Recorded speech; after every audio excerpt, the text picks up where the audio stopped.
Collector साहब के पास क्या जाएंगे। ऐसे लोगों के लिए सीधा द्वार शासन का प्रिंसिपल सेक्रेटरी रेवेन्यू के दौरान इन्होंने तहसील दिवस में जो भी फरमान जारी किया कि सेवाएं हैं उनको आपूर्ति कर डालो, आप जो है बहुत कुछ आगे चले जाएंगे, बहुत बन जाएंगे। लेकिन माननीय श्री चंद्रपाल जैसा आदमी हमने नहीं देखा। उन्हें भूखे किस तरीके से जो है अपनी एक अच्छा एज से लेकर के 19 वर्ष की आयु में प्रोफेसर बन गए। आपने जिंदगी में जनभावनाओं के लिए, जनहित के लिए, जनता के लिए जो नेता को, राजनेता को करना चाहिए, आप एक बतौर IAS ऑफिसर होते हुए भी शासकीय सेवा में शासन के दौरान आपने कभी ये भय नहीं इनको प्रतीत हुआ कि हमको इस कुर्सी से मलाईदार पद है कि खटाईदार पद है। कोई गाजियाबाद में रहे, बरेली में जो है, जो गरीबों के लिए पूरी झोपड़ी तोड़ने के लिए वहाँ के जो भी अधिकारी थे वो गए तोड़ने के लिए रोड पर बतौर city magistrate under training IAS officer. इन्होंने कहा कुछ नहीं, इंस्पेक्टर SHO जो भी नगर परिषद या जो भी वहाँ के अधिकारी थे, इंस्पेक्टर बुलाया, कहा रस्सा ले आओ, रस्से से रोड के बीच गोले से सीमांकन होना चाहिए कितनी सरकारी भूमि है। इसकी परिधि में जितने भी आते हैं, चाहे वो अरबपति हो चाहे संपत्ति हो, अगर ये गरीबों के लिए ये है नियम कानून तो अरबपति है, करोड़पति है, कोई भी हो, सभी तरफ से रस्सा। साथियों नमस्कार, मैं धीरेन्द्र कुमार, आप देख रहे हैं द बुद्धिस्ट टाइम्स TV। इस वक्त मैं मौजूद हूँ लखनऊ में। मौजूद हैं जो सामाजिक चिंतक भी हैं और वो समय समय पर आम पब्लिक की सेवा भी करते रहते हैं। हमारे साथ में इस समय चर्चा करने के लिए संतोष कुमार जी हैं। सबसे पहले हमारा सवाल है आपसे, क्या आप डॉक्टर चंद्रपाल साहब IAS पूर्व सचिव भारत सरकार, आप उन्हें जानते हैं? नमस्कार, मैं संतोष कुमार। मैं डॉक्टर श्री चंद्रपाल साहब को 1993 से जानता हूँ, 93 से, जब आप राजभवन कॉलोनी में रहा करते थे। उसमें खादी में सेक्रेटरी थे, विशेष सचिव खादी उसमें हुआ करते थे। उस समय हम राजभवन कॉलोनी में जाते थे पैदल, तो रास्ते से निकलते थे तो साहब का बोर्ड लगा था जी।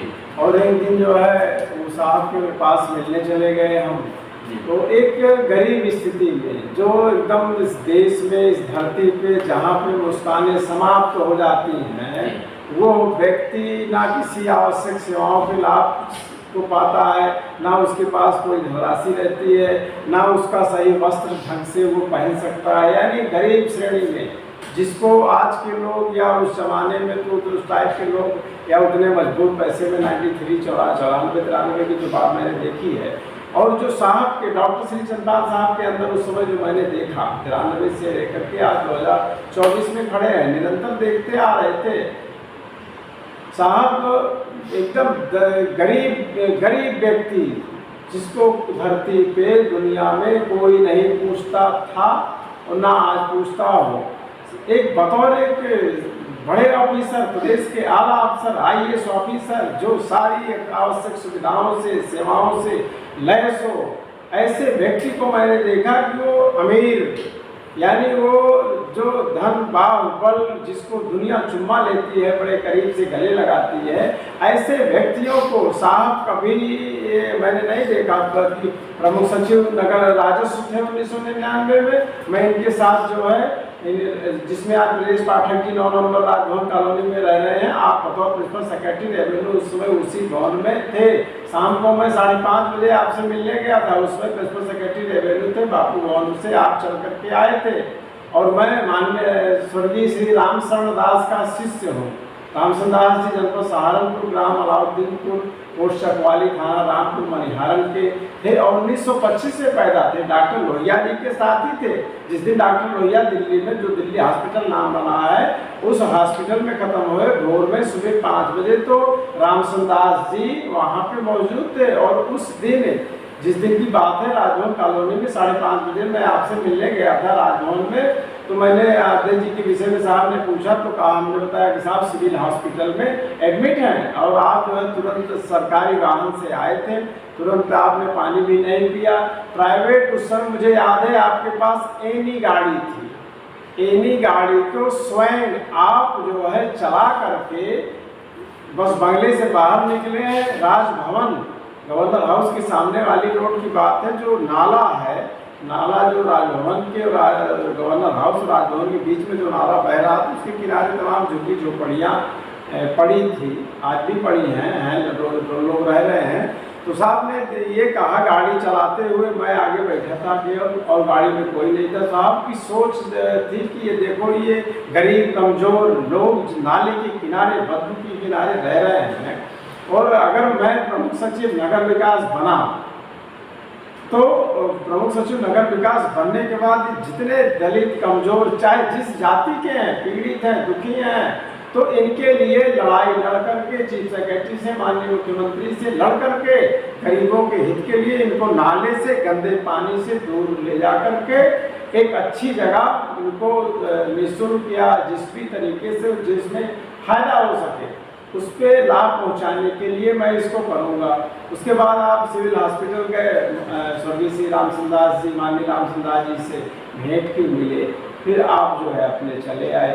दौरान सीतापुर में आप कलेक्टर हुआ करते थे, पैर में चोटें लगी थी, रात 11 बजे 12 बजे तक कलेक्टर हाउस तख्ते पे लेट करके जनभावनाओं की, जनप्रतिनिधियों की नहीं, जनप्रतिनिधियों को तो सभी ब्यूरोक्रेट सुनते हैं, रघु पद्दू मंगरू झगड़ू नलकू रज्जाक टाइप के, जो एकदम अंतिम छोर पे हैं, जो करीब नहीं जा सकते चपरासी के और कलेक्टर साहब के पास क्या जाएंगे, ऐसे लोगों के लिए सीधा द्वार शासन का। प्रिंसिपल सेक्रेटरी रेवेन्यू के दौरान इन्होंने तहसील दिवस में जो भी फरमान जारी किया कि जो भी जनपद में जो भी अधिकारी हैं, शासन या जो भी है, सबको 10 से 12 जो है इनकी बातों को सुन करके समुचित निस्तारण करने का इन्होंने काम किया। उरई में, झांसी में आप RFC रहे, बहुत पहले की बात है, एक नाम नहीं लेना चाहते, वो आजकल कांग्रेस के नेता हैं, कई मुख्यमंत्री के प्रिंसिपल सेक्रेटरी भी रहे, PL पुनिया उस समय में उरई में कलेक्टर हुआ करते थे, तब तो बड़ी टंगावान वाहन भी ठीक से नहीं मुहैया था ऑफिसर्स को, बड़े लोग थे उनके पास थे। आपने झांसी से बतौर RFC होते हुए उरई जनपद जाकर के वहाँ के जो भी मैजिस्ट्रेट सर्किल के थे और डिप्टी RMO वगैरह को लेकर के एक बड़े व्यापारी जो काफ़ी जो है गोडाउन कर रखी थी सरसों को, आपने जो भी जिनमिन आवश्यक के नियम की विधान की तहत जो भी कार्रवाई होनी थी, समुचित रूप से आपने कार्रवाई करके मुकदमा लिखा दिया, मुकदमा लिखवा करके सारी कार्रवाई आपने कर डाली। ये महोदय जो आजकल ये मैंने देखा है मुलायम सिंह जी के यहाँ, बड़े करीब से देखा हूँ, एक जिस तरीके से सिपाही कप्तान के समक्ष खड़ा होता है हाथ पीछे करके, ये हालात सर किसी भी IAS ऑफिसर, एक ब्यूरोक्रेट प्रदेश के उसको ये शोभनी नहीं है कि आप इस तरीके से लल्लो चप्पो करके किसी भी या जो भी है, सब विदित है, सभी जानते हैं, जो भी जानने वाले हैं राज्य के देश के लोग कि कितने माननीय मुख्यमंत्री की किसके साथ क्या रहे, प्रमुख सचिव रहे क्या। इन्होंने बतौर कलेक्टर होते छोड़ दी सरसों को, क्या किस लालच में आपने नियम भी तोड़ दिया और जो है कानून को तोड़ते हुए किस लालच में आकर के आपने जो है एक बड़े लोगों को लाभ पहुंचाने का काम किया, जो कि जो जिनमिन था, जो आवश्यक था कानून के तहत। माननीय श्री चंद्रपाल साहब ने वही किया। प्रमुख सचिव खाद्य रसद के दौरान इन्होंने इतनी गंभीर कार्रवाई की, बल्कि उस समय तत्कालीन आप प्रिंसिपल सेक्रेटरी रेवेन्यू रहे लाखा साहब, श्री SR लाखा साहब कमिश्नर थे खाद्य रसद के। ये जो बड़े ये सब RFC से ये आज भी लेते हैं, पूरा गोडाउन ये ले लेते हैं ठेका रेंज का, पूरे ठेके को जो धन बाहु बल के लोग, जो गरीबों के, जो कमज़ोर दलित पिछड़े जो भी कमज़ोर लोग हैं, उनके हकों को ये बेच लेते थे। आपने चीफ सेक्रेटरी से आपने बात की, चीफ सेक्रेटरी ने भी उसी भ्रष्टाचारी करप्शन करने वाले लोगों के की हिमायती बनते कि नहीं आप नहीं, ये कोई श्री कुमार गुप्ता साहब सेक्रेटरी हैं, उनके आप उस पर कह लें नहीं, मैं प्रिंसिपल सेक्रेटरी मैं हूँ, मालिक मैं हूँ, जो जिनमिन है वही तो मैं कर रहा हूँ। कमिश्नर साहब लाखा साहब अवकाश पे चले गए, आपका स्थानांतरण कर दिया गया, 6 महीने छुट्टी रहे। यानी जो आज नेता राजनीति में आकर, तो 89 में 89 में कक्षा 7 में पढ़ रहा था, 10 साल की उम्र में विक्रमादित्य मार्ग पे मेरे बाबा जी 1953 में यहाँ रेलवे में नौकरी मिली थी, 4th क्लास की। मेरे पिताजी मेरे पिताजी 1971 में रेलवे में आए थे, तो वही बदरियाबाग में विक्रमादित्य मार्ग में पैदा हुआ। कक्षा 7 में पढ़ रहे थे तो पता नहीं कहाँ से फंस गए, मुलायम सिंह यादव जी के यहाँ जाने लगे।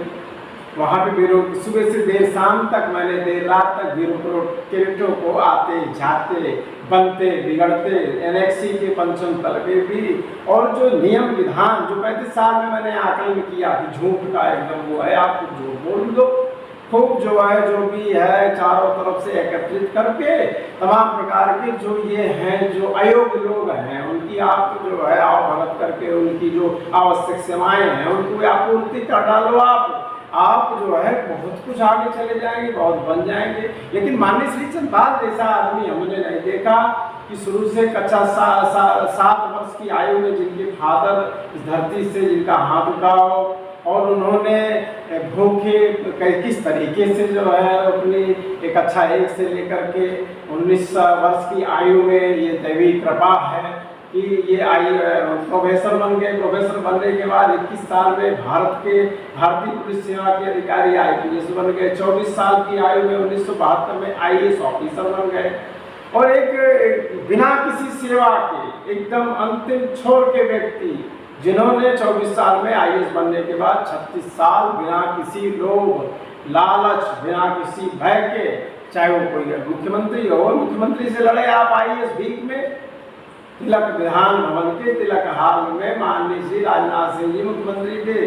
फिर सर्दी के महीने में IAS वीक चलता है, एक सप्ताह के लिए सारे यूपी के IAS ऑफिसर्स कलेक्टर तक या अंडरटेनिंग जो भी है सब वहाँ एकत्रित होते, तमाम प्रकार की चर्चाएं। आपने जिंदगी में जनभावनाओं के लिए, जनहित के लिए, जनता के लिए जो नेता को राजनेता को करना चाहिए, आप एक बतौर IAS ऑफिसर होते हुए भी शासकीय सेवा में शासन के दौरान आपने कभी ये भय नहीं इनको प्रतीत हुआ कि हमको इस कुर्सी से मलाईदार पद है कि खटाईदार पद है, कोई लेना देना नहीं है। हमको इतना मतलब है कि हमको जनता के लिए जिनमें जनभावनाओं, इनकी आवश्यक सेवाएं, इनके दुख, इनके दर्द, इनका जो नियम संविधान भगवान ने जो बनाया है उसके तहत इनकी मदद होनी चाहिए। इसलिए मैं डॉक्टर चंद्रपाल साहब के लिए इतना प्रभावित हूँ कि अपनी जान दे सकता हूँ, फकीर के तरीके से आपके साथ चलता हूँ। अभी आगरा में चुनाव में हम 1 महीने साहब डॉक्टर श्री चंद्रपाल साहब के साथ रह के गाँव में, छोर में, हर जगह जाते रहे। बड़े लोग मिलते, बड़े बाजार में, चौराहे में, कस्बे में स्वागत होता रहा। साहब ने वहाँ टूला, फिरोजाबाद, आगरा में ITI बनवाई, हॉस्पिटल बनवाए, रोडें बनवाई। एक बार वो माननीय श्री कल्याण सिंह जी मुख्यमंत्री थे, कोई श्री चक साहब MLA थे, उस सर्किल के चक MLA थे, तो आपने इतनी रोडी बनवाई, इतने कामें किए, तो MLA को बड़ा खराब लगा। तो MLA जो है वो श्री चक साहब माननीय मुख्यमंत्री श्री कल्याण सिंह जी के पास गए और उन्होंने जो है आपकी शिकायत की। उन्होंने मुख्यमंत्री जी ने बुलाया आपको, बगल दोनों लोग बैठे, श्री चंद्रपाल साहब भी, वहाँ के माननीय विधायक जी बैठे थे, जो कि जिनको करना चाहिए वो ना करके श्री चंद्रपाल एक IAS ऑफिसर ने जनहित में ये करीब 2 दशक पूर्व की, 2.5 दशक पूर्व की बातें हैं। तो इस तरीके से इन्होंने काम किया। मुख्यमंत्री ने जो है श्री कल्याण सिंह जी ने कहा कि MLA तुम हो, काम तुमको करना चाहिए, तो छलन हो रही है श्री चंद्रपाल साहब से।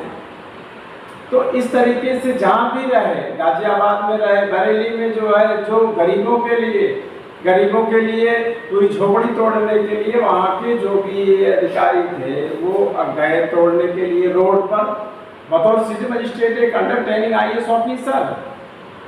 इन्होंने कहा कुछ नहीं, इंस्पेक्टर SHO जो भी नगर परिषद या जो भी वहाँ के अधिकारी थे, इंस्पेक्टर बुलाया, कहा रस्सा ले आओ, रस्से से रोड के बीच गोले से सीमांकन होना चाहिए कितनी सरकारी भूमि है, इसकी परिधि में जितने भी आते हैं, चाहे वो अरबपति हो चाहे संपत्ति हो, अगर ये गरीबों के लिए ये है नियम कानून, तो जो अरबपति है, करोड़पति है, कोई भी हो, सभी तरफ से रस्सा लगा करके सीमांकन करके लेखपाल, RI, रेवेन्यू इंस्पेक्टर, सब पे कार्रवाई होनी चाहिए। एक तरफ से बिल्कुल होनी चाहिए। ये अंडर ट्रेनिंग IAS ऑफिसर रहे शुरुआत में, जबकि जो सिटी में state under training IAS officer खिलता हुआ कली होता है जी, वो शुरुआत से लेकर के आज तक 75-76 साल की आयु में आज भी आप जो है ना किसी आवश्यक सेवा से लेना है, ना देना है, ना कोई मतलब है, ना कोई शौक है। केवल एक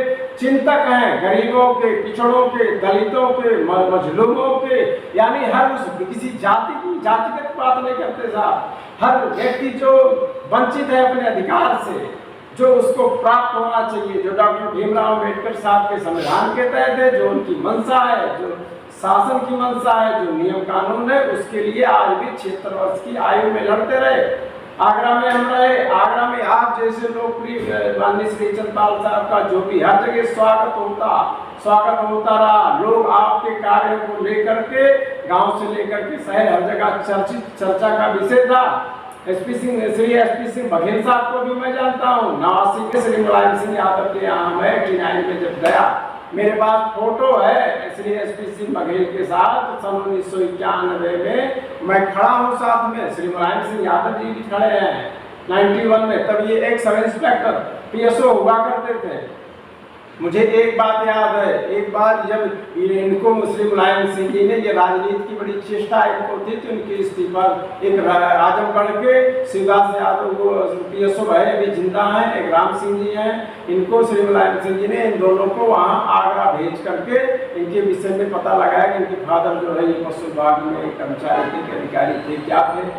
तो उसके बाद फिर इनको सब इंस्पेक्टर से इस्तीफा दिलवा करके इनको वहाँ प्रोफेसर बनाए और जलेसर से पहली बार टिकट दिए थे। ये रविंद्रालय में चार बाग में सच्चिदानंद साक्षी महाराज जो कभी इधर रहे कभी उधर रहे, क्या रहे भगवान जाने। जब कल्याण सिंह जी को बीजेपी से बड़ा दूर किया जा रहा था तो सुबह साक्षी महाराज को समाजवादी पार्टी में श्री मुलायम सिंह यादव ने अपने गले बड़े हृदय से लगाया। विक्रमादित्य मार्ग के लोहिया ट्रस्ट नंबर 1 तो एक जो बंगला है जिसमें 2 चीफ सेक्रेटरी साहब आज रह रहे हैं, एक में आज जिसमें माननीय श्री संजय प्रसाद जी माननीय मंत्री हैं उत्तर प्रदेश शासन के, ये उस समय लोहिया जी के नाम से भी सत्यनारायण रेड्डी जो गवर्नर साहब थे 91 में, तो उन्होंने उसका उद्घाटन शिलान्यास किया था लोहिया जी की मूर्ति लगा करके मुलायम सिंह जी के अनुरोध पे। उसी लोहिया भवन लोहिया हाउस में ये साक्षी महाराज को एमपी बनाने के लिए, राज्यसभा सदस्य बनाने के लिए एक दिवस में एक, जैसे आपको एमपी बनना है तो आपके नाम पे वो वहाँ से पूरी खान पान की सारी सेवाएं सुविधाएं, शाम के समय खाने पीने की सब पार्टियाँ चल रही थी। 4-5 दिन का मौका था तो उस दिन ये साक्षी महाराज भी आए थे। तो ये उसके पहले की बात है, रविंद्रालय 4 बाग में ये ज्वाइन कर रहे थे रविंद्रालय में साक्षी महाराज समाजवादी पार्टी को। बघेल जी भी थे, शिवपाल जी भी थे, मुलायम सिंह जी नहीं थे। तो बघेल को उस समय जब ये पार्टी में आए हैं इस्तीफा दे करके, मुलायम सिंह यादव यूथ ब्रिगेड का जो एक प्रकोष्ठ है समाजवादी पार्टी का आज भी है, इसका प्रदेश अध्यक्ष बनाया गया था। और ये जो है भाषण दे रहे थे, भाषण में इन्होंने ये कहा कि मैं बतौर सब इंस्पेक्टर सिविल में नागरिक पुलिस में मेरठ जनपद में तैनात था और एक नेताजी का कुर्ता मैंने कैंची से काट लिया था। तो ये सब, और वहीं उस जो डॉक्टर चंद्रपाल साहब की योग्यता है, आपकी योग्यता, आपकी तुलना करते हैं हम डॉक्टर भीमराव अम्बेडकर से। मैं यादव हूँ, 35 वर्षों से भूखा पैदल चल के रामचंद्र दास जी जैसे व्यक्ति का शिष्य हूँ, रामचंद्र दास का, जिन्होंने सन 61 में श्री मुलायम सिंह जी यादव को रामचंद्र दास जी और देवरिया के मोहन सिंह जी जो मर गए, ये इन दोनों लोगों ने अपनी पेन से जिले का सेक्रेटरी बनाया था एटावा का। 61 और 62 में 67 में 26 साल की आयु में श्री मुलायम सिंह जी पहली बार एमएलए बने थे एटावा से। तो मैं रामचंद्र दास जी का शिष्य हूँ। रामचंद्र दास जी जब वो लोग 10-10 दिन खाना नहीं पाते थे, 4 बाग स्टेशन के सामने पान दरीबा बोलते हैं जहाँ रोड़ी बिकती है, उस जमाने में 59, 60, 61, 62, 63, 64, 65 में दफ्तर हुआ करता था सोशलिस्ट पार्टी का। लखनऊ के भगवती सिंह जो कई बार मंत्री रहे उत्तर प्रदेश शासन में, समाजवादी संस्था, समाजवादी यानी समाजवाद को पैदा करने वाले लोग। रमाशंकर कौशिक गुजरौला मुरादाबाद से कई बार एमएलए रहे, 3-4 बार मिनिस्टर रहे कैबिनेट के। ऐसे सारे लोगों के साथ रामचंद्र दास जी सब ये सब रहा करते थे। तो 10 दिन खाना नहीं पाते थे, भूखे रहते थे। 10-5 एक अमीनाबाद में बतासे वाली गली में एक बनिया रहा करते थे। तो कभी कभी ये रामचंद्र दास जी और भगवती सिंह, रमाशंकर कौशिक मुरादाबाद, मोहन सिंह देवरिया, रामविलास पासवान साहब को भी बताते थे कि उस समय इस वर्ष में एक 17-18 साल की आयु का एक बालक पटना या बिहार जहाँ से भी ये भी यहाँ पे रहे हैं। रामचंदास जी की बताई बातें बता रहा हूँ। बतासे वाले गली में जाते थे तो ये 5-6 नामचीन जिन्होंने समाजवाद को पैदा किया, जो आज एयर कंडीशन में सहारागंज में चल रही है। चले या ना चले उससे मेरा लेना देना नहीं है, लेकिन हम लोगों ने किस तरीके से 89 से लेकर के निरंतर लगातार जो भी किया है समाजवाद के लिए, उनके रामचंदास जी के शिष्य होने के नाते, तो इन सब बातों को लेकर के सबको छोड़ करके सबको मैंने देखा। लेकिन जो माननीय श्री चंद्रपाल साहब के अंदर जो बातें हैं वैसे किसी नेता में नहीं है, और अधिकारी में भी किसी नहीं है। इसलिए हम लोग डॉक्टर चंद्रपाल साहब के आदर्श समाज पार्टी के भ्रष्टाचार विरोधी समता मूलक समाज की स्थापना करने के लिए डॉक्टर श्री चंद्रपाल साहब के साथ तन मन धन से अपनी टीम के साथ एक यादव होने के बावजूद भी समर्पित हो। डॉक्टर चंद्रपाल साहब जिंदाबाद। तो यह पूरा खास कार्यक्रम उन लोगों के लिए बहुत ही अहम बन जाता है जो कहते हैं कि डॉक्टर चंद्रपाल साहब जो IAS पूर्व सचिव MSME रहे, उसके बावजूद जो कहते हैं कि इन्होंने किया क्या था, तो उनके गाल पर यह करारा तमाशा था। आज का यह खास कार्यक्रम संतोष कुमार यादव जी के साथ में। पूरी रिपोर्ट देखिए, उसके बाद में हमें कमेंट बॉक्स में जा करके इस खास कार्यक्रम पर अपनी प्रतिक्रिया दीजिए। फिलहाल लखनऊ से खास रिपोर्ट देखते रहिए द बुद्धिस्ट टाइम्स TV। नमस्कार।